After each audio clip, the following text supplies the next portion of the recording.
Hey guys, Ramsey here. Welcome to another video. Today we have a review, and it's of a fragrance that I've worn a lot in the last 3 years. This is actually the 7th time I've worn it as my scent of the day, which doesn't seem like a lot, but when you have a big collection, really that is a lot.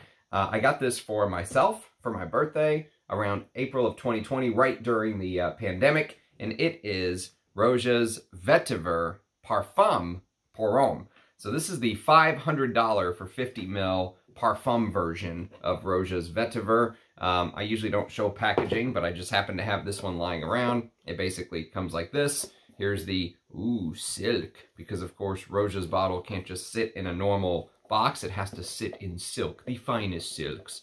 So basically the Roja's website says this is the king of perfumery. And so here's the thing.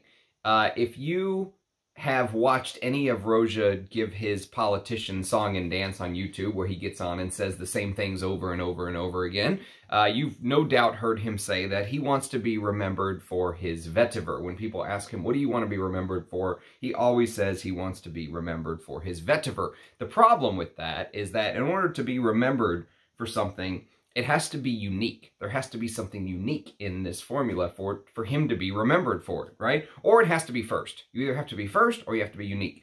And the problem is Guerlain's Vetiver, which came out in 1959 by Jean-Paul Guerlain, one of the greatest masculine fragrances of all time. This is the vintage eau de toilette, one of the coolest bottles of all time. Each one of these is supposed to represent a different stage of a man's life.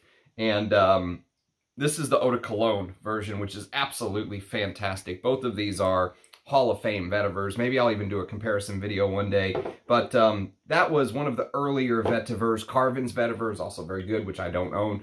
Tom Ford's Grey Vetiver is very good, which I don't own. Frederic Malle's Vetiver Extraordinaire is very good, which I do own. And so let's just say there's a lot of vetivers out there. And the interesting thing about vetiver is all vetiver oil is natural in some form. There's no synthetic vetiver. Givaudan doesn't make like a synthetic vetiver. There's vetiveryl acetate, if I understand it correctly. But I think that is a derivative of actual vetiver oil. So every vetiver fragrance that you smell has actual vetiver in it, right? And so let's read the little blurb that yesterday when I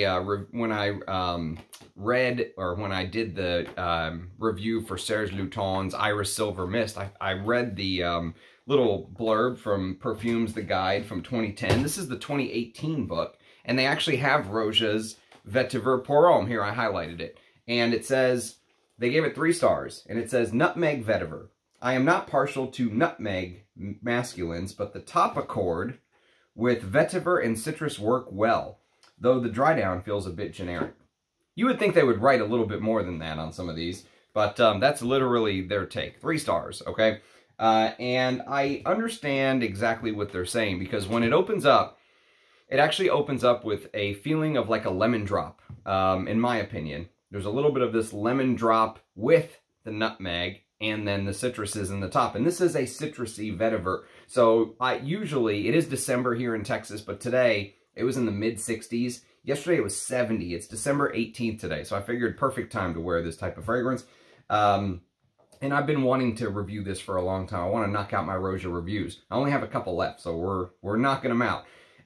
And so what's interesting is this fragrance basically smells like a mixture of different fresh vetivers. It smells like a mixture of Guerlain's Vetiver, and it smells like a mixture of Tom Ford's Grey Vetiver, which again, I don't have a bottle to show you because I do not own Grey Vetiver, but it opens up very citrusy and bright, like I said, with that lemon drop feeling. And rumor has it that Roja actually created this for his partner, and you get a lot of lemon from the word go.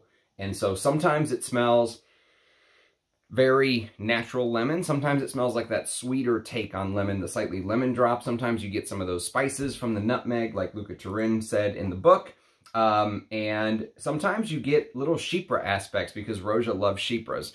And I'll talk a little bit about that further. But I want to read the blurb from the Roja website just to put you in the state of mind of basically what they're saying. So again, 50 mils for $500.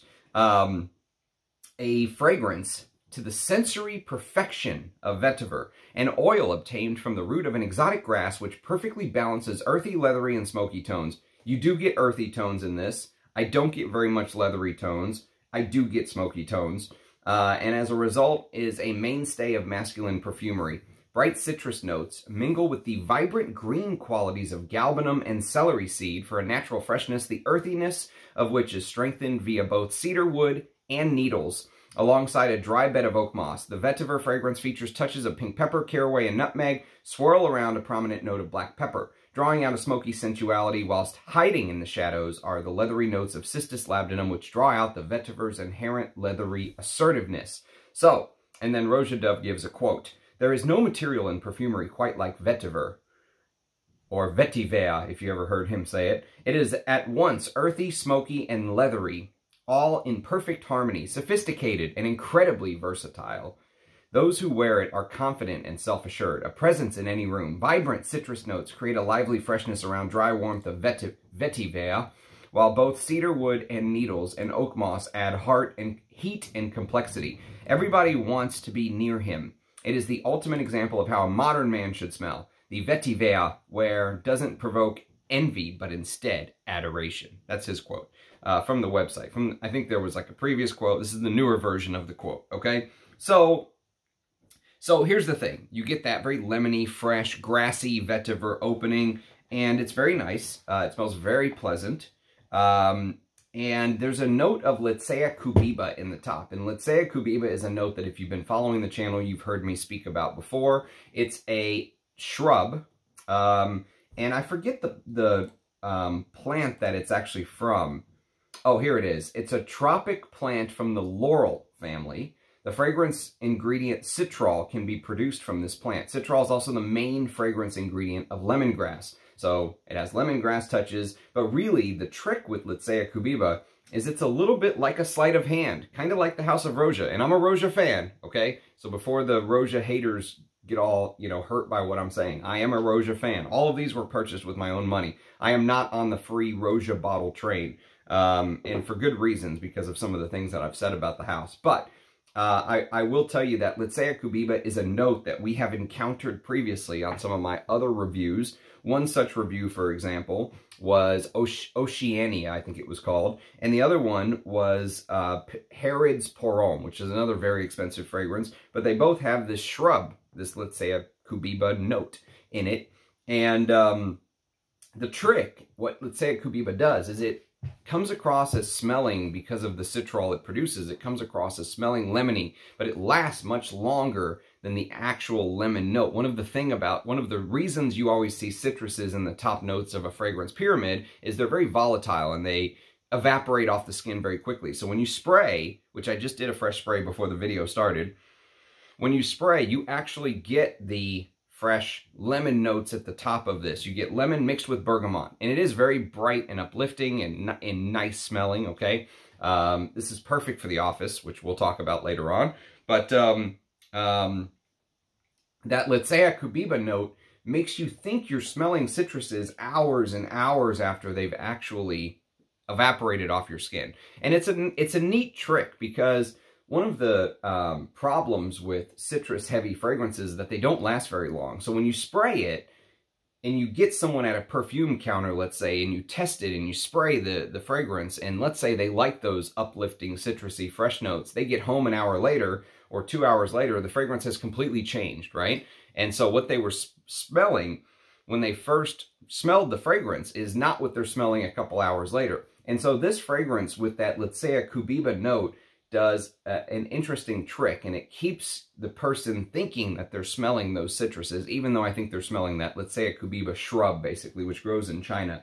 And I don't know if it's expensive to use. I don't know why more perfumers don't use it, if that's the case, because citrus smells are sort of, I think, liked by the majority of the population. Us fragheads don't love citrus fragrances as much, but it's a vibrant, uplifting, energizing-like smell. There's a youthful-like smell. Even though I think vetiver works better on an older gentleman, a mature gentleman, there's a youthfulness to this as well. And so in the background of it, that's really where the vetiver starts kind of working its magic. And here, the vetiver feels slightly oily on the skin. There's like an oily, smoky earthiness that starts to make an appearance. Exactly what you would expect from a vetiver. The problem with vetiver is it's such like a pronounced note. It's very hard to do a vetiver if you put vetiver oil in a perfume and you get it beyond a certain amount of the fragrance, people just start calling the fragrance Vetiver Extraordinaire or Vetiver something, you know, because the fragrance, the vetiver note takes over. It takes over the composition. It's a very distinctive note. And I know there are kind of iterations of it that can be used that make it smell a little bit different here or there. There's different types of vetiver. There's Javanese vetiver. There's Haitian vetiver. I think most vetiver does come from India in one way, in one form or another. One of the most beautiful attars as far as vetiver goes is this Ruh Khus, which is very popular in India. It's a very dark vetiver.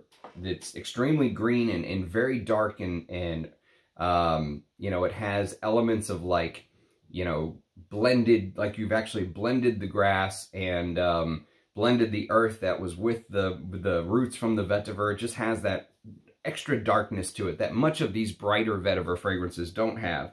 And so you get a little bit of the oily, earthy smokiness, not the leatheriness as much. And I know he says it comes from Cistus labdanum, and sometimes there will be a little bit of a leatheriness from Cistus labdanum, but I don't get very much of that here. If there is a little bit of leatheriness, it's so in the background that it's just, I don't even pick it up. But before I go any further, I mentioned a little earlier that I think that this is a Chypre construction. And Roja is like the king of Chypres. He loves Chypre fragrances, as do I. I think if you said, you know what, Ramsey, what's your favorite fragrance category, it would have to be Chypre, just because of the complexity of them, the depth of them. I love the mossiness. I love how you can have animalic notes that blend perfectly into Chypres.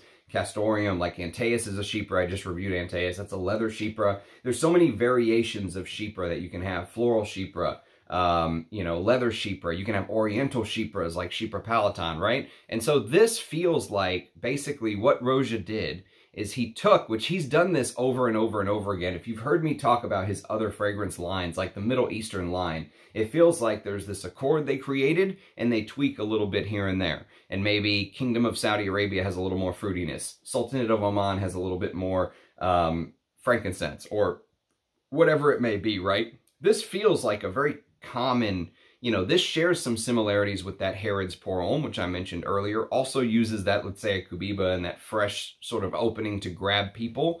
But they've turned the vetiver up, is what they've done. So it really feels like, you know, yesterday when I reviewed Iris Silver Mist, I said the Iris feels like the Silver Mist sitting on this composition that Maurice Roussel built. This feels like a Chypre base, a chassis, that Roja put that vetiver note on top and they just amped it up a little bit more. And so if you're a Chypre lover, I think you would like this perfume. And if you're a vetiver lover, I think you would like the fragrance. It's not that necessarily it's a bad fragrance. I just think that well, we'll talk about price here in a little bit. You can't talk about this brand without talking about price. But with that Chypre construction, so you get the bergamot on the top, you get the cistus, which is, you know, it's all the Chypre construction is bergamot on the top, the labdanum, and usually some sort of oak moss in the base, and there's cistus in the heart and labdanum in the base, by the way, I should mention. And what they've done is they've used other green notes in pretty large proportions, so it feels like there's a lot of celery seed in here to me.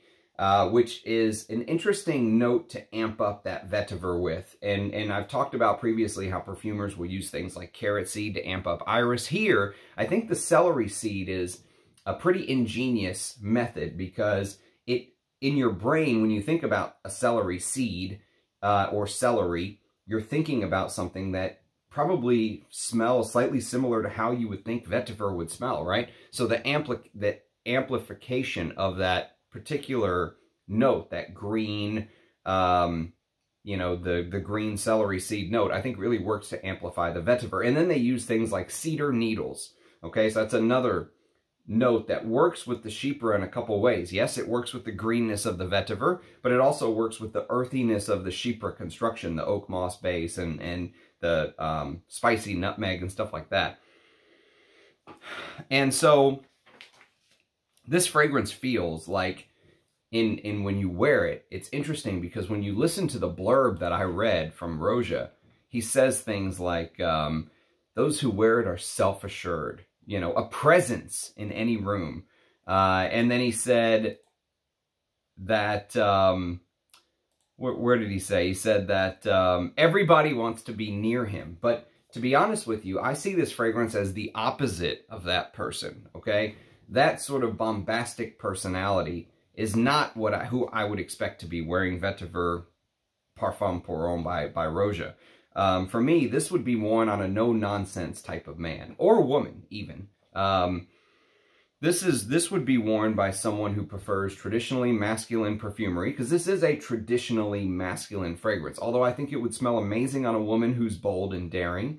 I think that 99% of people who would be most interested in wearing this as their scent of the day, or, you know, their signature scent or whatever it is, would probably be men. And the fragrance feels like it is for a man who sort of wants to be taken seriously, right? Somebody who is a very dedicated study in their craft, but maybe somebody who's a little aloof. You know who came to mind? Someone like George Washington. I know that may seem strange, but if you've read any of the books on George Washington, he was a very aloof figure. He would be, you know, even though when he first became president and after winning the Revolutionary War and all the amazing things that happened, but during his first presidency, they didn't know what to call him. People called him His Excellency. They didn't know what to call him. You know, His Majesty wouldn't do because he couldn't be a king, right? But whenever he was in a room, he was just sort of there. Sometimes he would just wander around in his own thoughts. But he was also a man that had a full heart. Many people don't know the way that he died is he was actually trying to help his neighbor. His neighbor needed help, and as he was older, he went out to help him and caught sick from the cold, caught pneumonia, and passed away because he was trying to help somebody. But that's the type of fragrance, that's the type of man, you know, a giant by, let's say, memory standards, but sometimes when he was in a room in a party, everyone else was talking amongst themselves, and he was just sort of doing his own thing, right? But he was this is a man who wears this fragrance who I would think would be well respected by his colleagues, maybe even stays quiet at meetings sometimes, isn't the one to bang the table and shout and yell. He doesn't necessarily need the limelight, but when he speaks, everyone listens, right? There's a little bit of that to this type of fragrance to me. Almost like someone who pulls the strings, but in the background, right? The power behind the throne. That kind of a person, right? Standing in the shadows. Has more power than you would expect him to have. Maybe has more money than you would expect him to have by the way he dresses or the car that he drives, right? That's the kind of man that I would actually expect to wear this type of fragrance. And I've seen it over and over and over again. People who look like they just came off of the homeless shelter line, but actually they have tens of millions of dollars in their bank account, right? That's the kind of man I would expect to wear something like this. Maybe a little bit more classy than the homeless shelter line, but you get what I'm saying, right? There is some of that to this fragrance. And so, even though I am hard on this fragrance in-house, and the thing is $500 for 50 mil, okay? And, you know, it's outrageous. I don't care what anyone says. It is absolutely outrageous. Perfume prices for a composition that probably, I'm not sure, but if you made me guess, like if you started ripping my fingernails off if I didn't answer, I would say that this composition, the juice, not the bottle, not the fancy nameplate that isn't put on properly, that kind of is twisted to the side, not the bedazzled Swarovski crystal cap, okay? Not the gold lettering on the side, which they stopped doing on the new bottles, which I can't believe. But none of that. Let's just say the juice itself. I would guess that the juice costs less than $10 to make. $15 tops, okay? I would think with the bottle and everything that this is no more than $50 to create, is my guess. I don't know that. Maybe even $35 or $30 now. Economies of scale, right? So the profit is absolutely astronomical, is my guess. And to be fair to the other side, someone left me a comment on my Roja Amber Oud video I did. I only had a sample. I don't have a full bottle of that. But it was a very fair comment. They said, if I gave you $100 worth of painting materials right? In a canvas, could you recreate some of these paintings yourself that sell for thousands, millions sometimes, right? Obviously, the inherent worth of the painting is much more than the paint in the canvas. And that point is completely taken, 100% taken.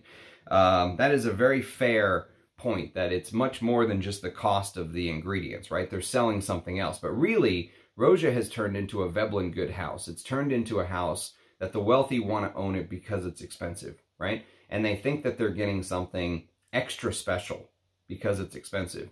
In fact, when they wear it, they feel better about themselves just because they're wearing a $500 fragrance. Doesn't matter that the juice smells like a mixture of Guerlain's Vetiver and Tom Ford's Gray Vetiver with a little hint of the pepperiness of Vetiver Extraordinaire thrown in, right? Doesn't matter.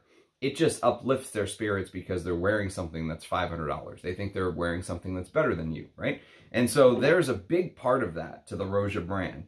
And I think that he's a genius, marketing-wise. He's a genius.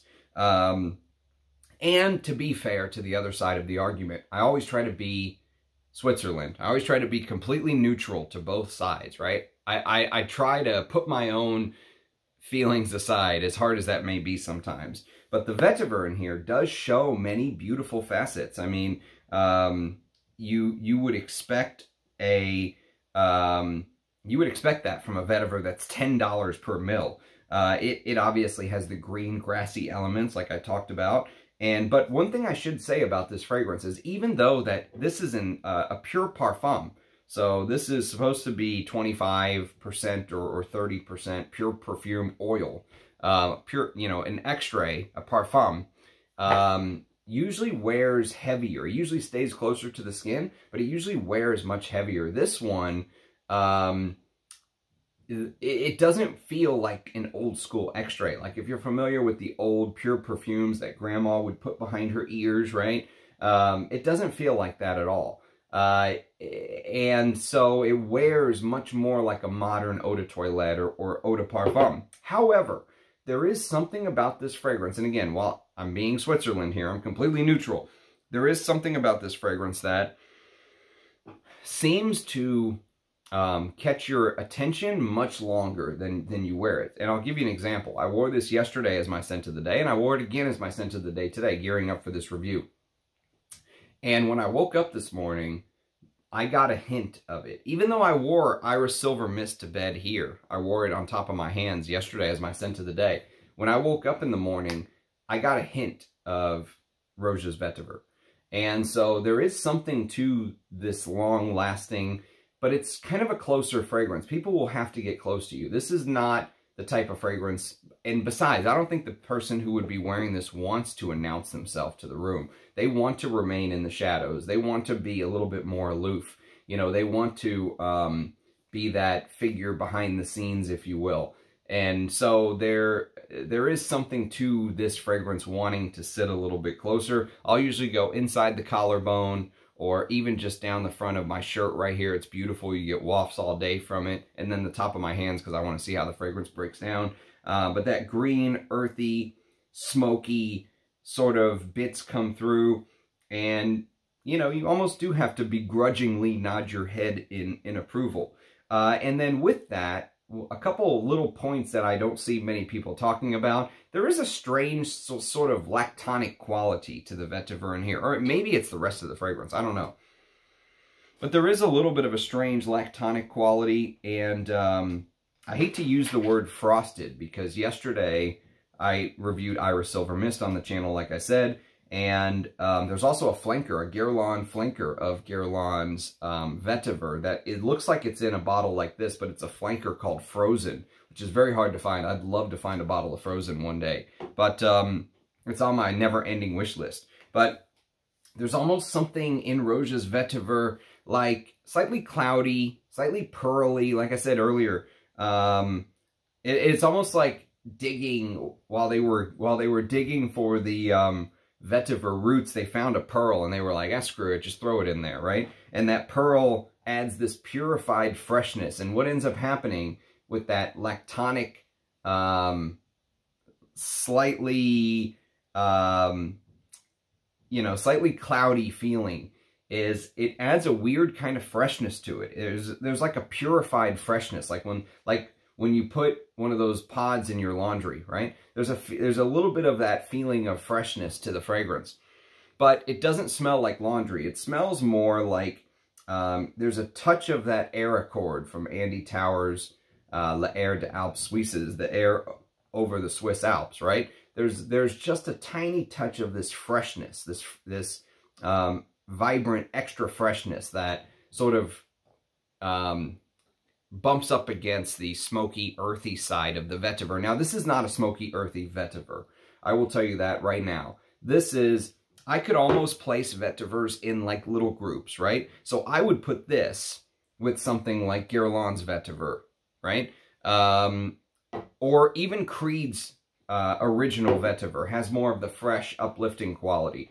I would put, you know, Vetiver Extraordinaire more with something like, oh, let's see if I can find it now. Should have done this beforehand, sorry. But there is a vetiver by Guerlain called Vetiver Extreme. Glad I found it, since I just started digging for it randomly on a video. So I would put like Vetiver Extraordinaire with Vetiver Extreme. These are kind of similar. This came first, Dominique Ropion, and then Guerlain, I think, maybe tried to emulate the spicy pepperiness that you get here. And I would put Encre Noire with, you know, something like, I can't believe I'm doing this on the fly. Maybe I won't even find it. Oh, I did find it. So I'd put Encre Noire with something more like, you know, Etro's Vetiver. These are the darker, earthier vetivers, right? So I could easily lump them together in types, right? Vetivers give off like a certain type, if you will. And so what's interesting is the fresh, airy quality that comes out in Roja's vetiver. For an extrait, this has more depth than the Parfum Cologne. The Parfum Cologne smells much more boring. I think I have maybe one of a Lucky Scent sample or one of the dabbers, which I've tried and compared, but I prefer the Pure Parfum, just compared to the Parfum Cologne, because it adds that little extra bit of depth that just makes it feel, maybe you are wearing something special. You know, maybe there is something to this $500 price tag. There probably isn't, but maybe there is.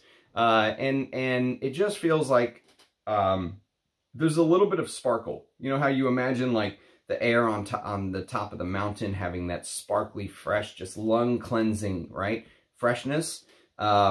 There's a little bit of that in here. And the little green touches are really beautiful. The way the celery seed comes through, the way the galbanum adds a little bit of that bitter quality, the way the vetiver just is vetiver. So the more I thought about it, the more that I almost want to like contradict myself in the beginning. I said that Roja's vetiver will never be what he's remembered for because this is a vetiver fragrance that doesn't feel unique enough. But the more I thought about it, the more that I decided that actually this may be the perfect Roja fragrance for you to remember him by. This may be the exact fragrance for you to remember Roja by, because it feels like he took Guerlain's vetiver, Frederic Malle's vetiver Extraordinaire with the pepperiness, and Tom Ford's gray vetiver, and kind of amalgamated them together and added that little touch of flair, which I've been calling in my Roja reviews, he Rojas it up, right? There's a little bit of this Roja up quality to it. Just a little something extra, just something small, right? Now, the price tag is way more than just something small extra. It's like 10 times. But this would be, I think, the perfect fragrance to remember Roja by, because that's exactly what many fragrances in his house have done to me. They really harken back to fragrances from the past, and he tries to make them slightly modern. And, you know, I have a love-hate relationship with the House of Roja, because I think if me and Roja sat down and had a conversation, we would love many of the old fragrances together. You know, we would love the Azurés and the Bandis and the Shalimars and all, you know, the old fragrances that many people nowadays think are too stuffy or animalic or whatever. We could probably agree on many of the vintage fragrances. We would be vintage fragrance connoisseurs, right? just having a conversation. But on the other side of the coin, I really have a problem with taking somebody's work like that and just putting a tiny little twist on it and putting the price at 20 times. Now, I shouldn't have a problem with it because that's capitalism. And I mean, hell, I bought it, right? And there are many people who have been buying the House of Roja. Roja is like now seen as a status symbol, to own Rojas, right? It's seen as like a status symbol. And so I have that love-hate relationship, and I think I always will, because I enjoy wearing this. Like, I've enjoyed wearing this these last couple days. And I think it's a good fragrance. It's just, if I blind sniffed this, I would say that this is a $75 fragrance. I mean, that would be my guess, 75, and especially if you told me it was 50 mils, 75 bucks. Maybe if you got 100 mils, it could be $100, $1 a mil, but $10 a mil, it's like, ugh. And so that's one of my issues. Like, you can get Encre Noire, you can get 100 mils of Encre Noire at discounters for 30 bucks, right? $32, whatever it is, 33 bucks. And for me, when I wear Encre Noire, I get just as much enjoyment, to be honest with you, as when I wear this. There is no 10 times the enjoyment with this. So price is very subjective, and I understand there are people who will drop 500 bucks for this and they won't even realize the $500 on their credit card statement when they pay the bill at the end of the month. But many of us who money is actually something we have to watch out for, especially as everything gets more and more and more and more expensive. It's hard to justify. It really is hard to justify when you could get Tom Ford's Gray Vetiver or Guerlain's Vetiver and get 99% of the way. Is that extra 1% worth the extra 10 times the price? I don't know. I don't even know if I would consider it 1% more, because, to be honest, I think this is a superior vetiver. I think Guerlain's Vetiver is the best vetiver of all time, and I think it's brilliant. And I think the tobacco note in here being missing from here takes this in little different directions. But you definitely will get the similarities. And, you know, if you've heard someone like Persolaise talk about he doesn't like the swampy qualities of vetiver, which I never get that. Boiled onions or whatever I've heard people say. Honestly, I don't get that from many of these vetivers, but definitely not this one, because of the way that, let's say, a Kubiba note carries the citruses deep into the dry down. And so that freshness just seems to last. So I would say, for me, these are summer vetivers. You know, Guerlain's Vetiver, Creed's original vetiver, which I should have grabbed, I guess, to show you guys, and Roja's Vetiver. I would consider these like summer vetivers personally, but here it is December, and I'm wearing it. Now, I am in Texas, so it is much warmer. I probably wouldn't wear this in the cold, but moderate to warmer temperature, I think it's very versatile and perfect for the office. So, and like I said, I've worn this 6 times now as my scent of the day, or 6 or 7, I forgot. I wrote it down somewhere, but 6 or 7 times as my scent of the day in the last 3 years, so I feel like I know it pretty well. Would I buy this again? Absolutely not. Hell no. Is the actual answer, because because I would just enjoy my other fragrances. You know, fragrances are made to be worn, and you can see I put a hell of a dent in this. So I do wear my perfumes. I wear them, and that's sort of my take on it. I mean, if you know me and you know my reviews, that's probably exactly what you expected to hear. Some good, some bad, outrage over the price, but I do enjoy wearing it, I must admit. So if you have experience with Roja's Vetiver, or the House of Roja in general, I'd love to hear your thoughts. I love the interaction, the back and forth in the comments is awesome. And so I think I only have a handful of Roja videos to do. Sweetie Oud is on the list. Danger pour Homme, which is the Roja's take on Guerlain's Heritage, which is one of my favorite masculines of all time. And so there's a handful of Rojas, and I will have basically done all of them. All the juice I have access to, I will have reviewed them all. So, so yes, and there's a playlist for my Roja Parfums playlist. If you want to go see all of them in a row, you can. So that's my thoughts. I'd love to hear yours. Leave it in the comments. Cheers, guys. Thanks for watching, and I'll catch you next time. Bye-bye.